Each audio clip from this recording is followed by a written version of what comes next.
Senator Ping Lacson.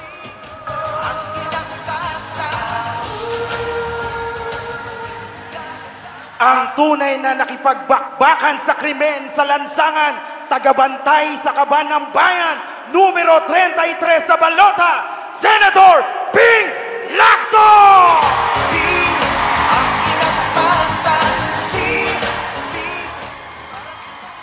Una sa lahat, ay nais ko munang magbigay pugay at bigyang papuri ang lalawigan ng Rizal na itinanghal bilang most competitive province sa buong bansa noon lamang 2004, nakaraang taon. At ang Antipolo City ay tinanghal naman bilang most business-friendly component city sa buong bansa noong 2023. Ang ibig sabihin po nito, kapag matitino at magagaling ang namumuno, may papupuntahan ang ating mga local government units. Kaya, Governor Nina, Mayor June, congratulations, keep up the good work. Maraming salamat sa inyong lahat. Ako nga pala, ang inyong abang lingkod, dating Senador Ping Lacson, na kung papahintulutan ng ating Panginoon Diyos at sa inyong kapahintulutan na rin ay magbabalik sa Senado. Ang aking pong dalang baon sa kampanyang ito ay 3 K lamang. Karanasan, kwalifikasyon, kakayahan.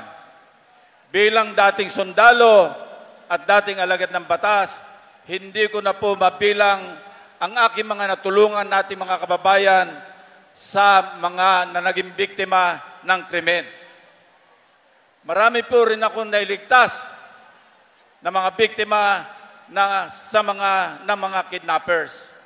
At bilang hepe ng pambansang polisiya ng Pilipinas, ako po ang nagpatigil ng kotong sa kalsada at nagdisiplina at nagpaliit ng mga tiyan ng ating mga pulis.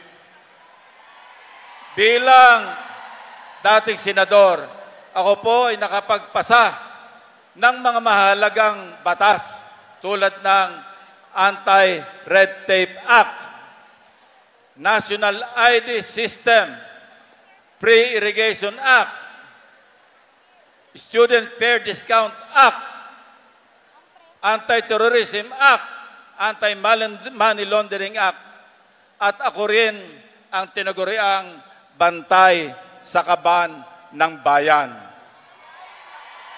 Bilang panghuling mensahe, ito lang po ang aking masasabi. Ito pong eleksyon na ito, wala po akong pinatutungkulan sa mahigit na 6 na pong tumatakbong senador sa ating bansa. 4 na uring kandidato ang inyong pwedeng pagpilian.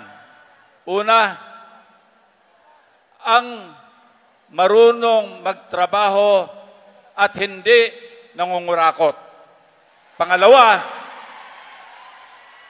ang marunong at masipag magtrabaho pero nangungurakot. Pangatlo, hindi marunong magtrabaho, tamad, pero hindi naman nangungurakot. At ang pang-apat, yung hindi na nga marunong magtrabaho, tamad, nangungurakot pa. Ang tanong, may pag-asa po ba ang ating bansa? Ang sagot, nasa inyo pong mga kamay ang kasagutan. Bahala na po kayong manuri at magpasya kung sino sa 4 na uri ng mga kandidato para sa senador ang inyong pipiliin.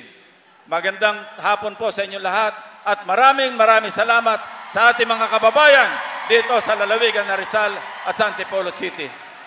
Isang malakas na sigawan para kay Senator Ping Lacson!